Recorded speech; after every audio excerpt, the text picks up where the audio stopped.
नमस्कार, मैं हूं आपके साथ योगिता वाजपेयी। आप देख रहे हैं IBC 24 और इस बुलेटिन में खबरें देखेंगे फटाफट अंदाज में। कांग्रेस ने लोकसभा चुनाव के लिए दूसरी लिस्ट जारी की, जिसमें 43 उम्मीदवारों के नामों की घोषणा हुई। मध्य प्रदेश के लिए 29 में से 10 उम्मीदवारों का ऐलान किया गया। लिस्ट में छिंदवाड़ा से नकुलनाथ, भिंड से फूल सिंह परैया, देवास से राजेंद्र मालवीय के नाम शामिल हैं।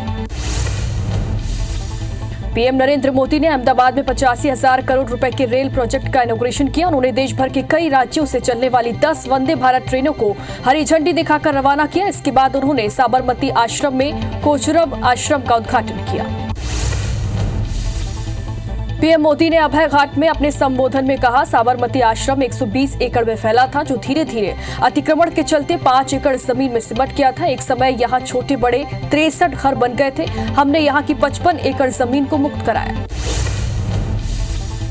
एशिया की सबसे बड़ी फील्ड फायरिंग रेंज में तीनों सेनाओं का सबसे बड़ा युद्ध अभ्यास हुआ। जैसलमेर जिले के पोखरण फील्ड फायरिंग रेंज में होने वाले इस युद्धाभ्यास को भारत शक्ति नाम दिया गया। कार्यक्रम में पीएम नरेंद्र मोदी और रक्षा मंत्री राजनाथ सिंह भी मौजूद रहे।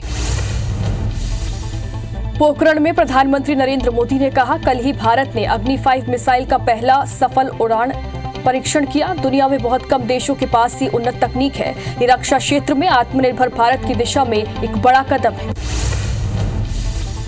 कुरुक्षेत्र से भाजपा सांसद नायब सिंह सैनी हरियाणा के 11वें मुख्यमंत्री के तौर पर उन्होंने शपथ ली। शपथ से पहले उन्होंने पूर्व सीएम मनोहर लाल खट्टर के पैर छुए। मंगलवार को मुख्यमंत्री मनोहर लाल खट्टर के इस्तीफे के बाद विधायक दल की बैठक में उन्हें नेता चुना गया था।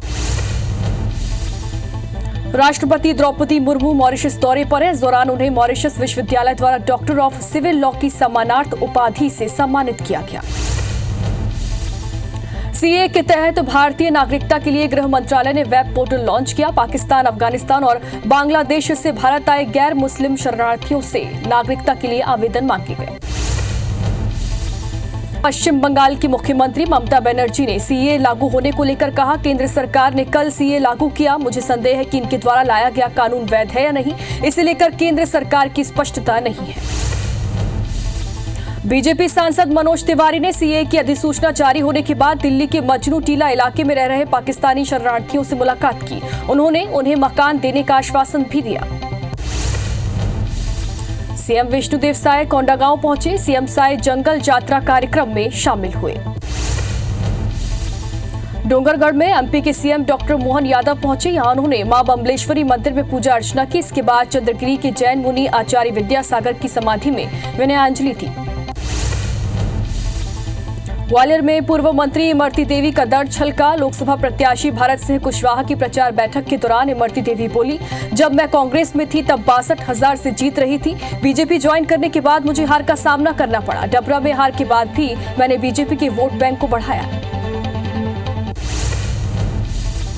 केंद्र सरकार ने सीए का नोटिफिकेशन जारी कर दिया। इस पर पीसीसी चीफ दीपक बैज ने कहा, एसबीआई का महाघोटाला दबाने सीए लाया क्या है, सीए का असर कहीं नहीं पड़ेगा। भिलाई में केंद्रीय गृह राज्य मंत्री नित्यानंद राय पद्मश्री उषा बारले के घर पहुंचे। नित्यानंद राय ने उषा बारले की तारीफ कर कहा, दीदी का आशीर्वाद लेने आया हूं। जिन्हें पीएम ने सम्मान दिया वे हमारे लिए सम्माननीय है। उन्होंने छत्तीसगढ़ी व्यंजनों का स्वाद भी चखा। मुरैना में ऊर्जा मंत्री प्रद्युम्न सिंह तोमर पुलिस सम्मान समारोह में शामिल हुए। ग्वालियर के सराफा व्यापारी के साथ हुई लूट के खुलासे को लेकर सम्मान समारोह रखा गया।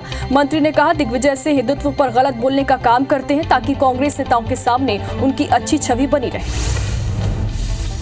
बलरामपुर में भाजपा संगठन की बैठक हुई, जिसमें लोकसभा प्रत्याशी चिंतामणि महाराज शामिल हुए, लेकिन बैठक के दौरान उनकी तबीयत अचानक खराब हो गई, जिसके बाद वो अंबिकापुर रवाना हो गए। फिलहाल उनकी हालत स्थिर बताई जा रही। डिप्टी सीएम राजेंद्र शुक्ल राजगढ़ जिले के दौरे पर रहे। राजेंद्र शुक्ला ने कहा, पहले से ही मध्य प्रदेश की 28 सीटें बीजेपी के कब्जे में थी और अब 29 में से 29 सीटें बीजेपी जीतेगी। कांग्रेस अब डूब रही है, कांग्रेस में कुछ भी नहीं बचा। महिला बाल विकास मंत्री लक्ष्मी राजवाड़े सूरजपुर के दौरे पर रही, जहां 15 करोड़ से ज्यादा के सड़क निर्माण कार्यों का भूमि पूजन हुआ। लक्ष्मी राजवाड़े ने कांग्रेस पर जमकर निशाना साधा। भाजपा प्रत्याशी तोखन साहू बिलासपुर पहुंचे, जहां उन्होंने जनसंपर्क के दौरान कहा, हमारा प्रयास होगा कि लोकसभा क्षेत्र का विकास हो, बिलासपुर की संभावनाओं पर काम हो, बुनियादी और जरूरी सुविधाओं का क्षेत्र में विस्तार हो। एमपी में 37 नए सीएम राइज स्कूल खोले जाने के निर्देश जारी किए गए हैं। इन सीएम राइज स्कूलों में विश्व स्तरीय सुविधा उपलब्ध कराई जाएगी। नरसिंहपुर जिले में 6 सीएम राइज स्कूल खोले जाएंगे और इसी तरह भोपाल, इंदौर, नर्मदापुरम में भी सीएम राइज स्कूल खोले जाएंगे। रायपुर में राज्यपाल विश्वभूषण हरिचंदन ने मीडिया प्रतिनिधियों के साथ फिल्म आर्टिकल 370 देखी। फिल्म देखकर राज्यपाल ने कहा, ये एक ऐतिहासिक फिल्म है। प्रधानमंत्री नरेंद्र मोदी के नेतृत्व में ये साहसिक और महत्वपूर्ण फैसला लिया गया। उज्जैन में फिल्म अभिनेता गोविंदा ने बाबा महाकाल के दर्शन किए। नंदी हॉल में उन्होंने शिव आराधना की। इसके बाद चांदी गेट से जल अर्पित कर महाकाल का अभिषेक किया। लोकसभा कार्यालय का उद्घाटन करने सीएम डॉक्टर मोहन यादव इंदौर आएंगे। आयोजन को लेकर खास तैयारियां की गई हैं। कार्यालय में पीएम नरेंद्र मोदी की फोटो के साथ योजनाओं के पोस्टर लगाए गए।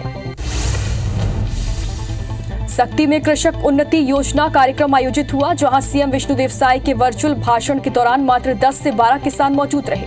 अधिकारी भी इस दौरान नदारद नजर आए। कार्यक्रम में धान बिक्री के लिए किसानों को अवदान सहायता राशि दी गई। कोंडागांव में विधायक लता उसेंडी ने शासकीय कन्या महाविद्यालय में वीरांगना प्रमिला देवी की प्रतिमा का अनावरण किया। इस अवसर पर नगरपालिका अध्यक्ष, पूर्वाध्यक्ष और तमाम जनप्रतिनिधि मौजूद रहे। विदिशा में कांग्रेस कार्यकर्ताओं ने नुक्कड़ सभा का आयोजन कर प्रदर्शन किया। नारे लगाते हुए तहसील कार्यालय पहुंचे और तहसीलदार को ज्ञापन दिया। ज्ञापन के माध्यम से उन्होंने कहा कि भाजपा ने 2023 चुनाव में कई घोषणाएं की थी, लेकिन चुनाव जीतने के बाद वादा खिलाफी की गई।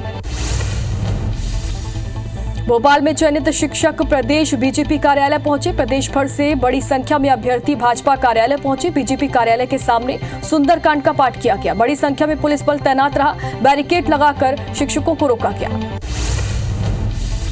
जबलपुर में एनएसयूआई के कार्यकर्ताओं ने मेडिकल यूनिवर्सिटी का घेराव किया। समय पर परीक्षा न करवाने पर घेराव किया गया। एनएसयूआई कार्यकर्ताओं के साथ बड़ी संख्या में नर्सिंग छात्र भी मौजूद रहे। यूनिवर्सिटी प्रबंधन ने हाईकोर्ट के निर्देशों के मुताबिक जल्द परीक्षा करवाने का आश्वासन दिया। सूरजपुर में हिंदू संगठनों ने चक्का जाम किया। विश्रामपुर भटगांव मुख्य मार्ग पर जाम लगाया गया। लगभग 4 घंटे तक चक्का जाम लगा रहा। गौ तस्करों पर कड़ी कार्रवाई की मांग की गई। बीती रात को तस्करी करते 2 आरोपियों को पुलिस ने गिरफ्तार किया था। पुलिस के आश्वासन के बाद चक्का जाम समाप्त हुआ। कांकेर में ग्रामीणों ने चक्का जाम किया। बिजली और सड़क की समस्या को लेकर चक्का जाम किया गया। प्रशासन के अधिकारी मौके पर पहुंचे। काफी देर की मशक्कत के बाद जाम समाप्त किया गया। एमपी समेत 4 राज्यों में एनआईए ने छापा मारा। भोपाल, बड़वानी और खरगोन में एनआईए ने कार्रवाई की। भोपाल से 2 और बड़वानी से 1 संदिग्ध को हिरासत में लिया गया। अवैध हथियारों को लेकर एनआईए ने कार्रवाई की। बड़वानी के राजपुर थाना क्षेत्रों में एनआईए ने छापा मारा। खड़की गांव में युवक दीपक पाटिल को पूछताछ के बाद छोड़ दिया गया। एनआईए की टीम पूछताछ के बाद महाराष्ट्र के ग्राम उमरठी गांव पहुंची। विदिशा में कपड़े की दुकान में आग लग गई। वैन में रखे सिलेंडर से आग लगी। फायर ब्रिगेड की टीम ने आग पर काबू पाया। शमशाबाद क्षेत्र के गांव काकपुर की घटना है। खरगोन में देर शाम रुई की गठान से भरे ट्रक में आग लग गई, जो खंडवा से आ रहा था। 40 लाख रुपए कीमत की गठान जलकर खाक हो गई। दमकल कर्मियों ने काफी मशक्कत के बाद आग पर काबू पाया। पुलिस आग के कारणों की जांच में जुट गई। बीजापुर में मुठभेड़ में मारे गए नक्सली की शिनाख्त हुई। सोमवार को पीडिया के जंगलों में मुठभेड़ हुई। पुलिस और माओवादियों के बीच ये मुठभेड़ हुई। बस्तर बटालियन और जिला पुलिस ने संयुक्त कार्रवाई की। श्योपुर में परीक्षा में नकल का मामला सामने आया। मिडिल और प्राइमरी स्कूल में शिक्षक नकल कराते हुए नजर आए। शिक्षक छात्रों की कॉपी खुद लिख रहे हैं। वीडियो वायरल होने के बाद शिक्षकों में हड़कंप मचा हुआ है। मिलावली गांव के हाई स्कूल में परीक्षा चल रही थी।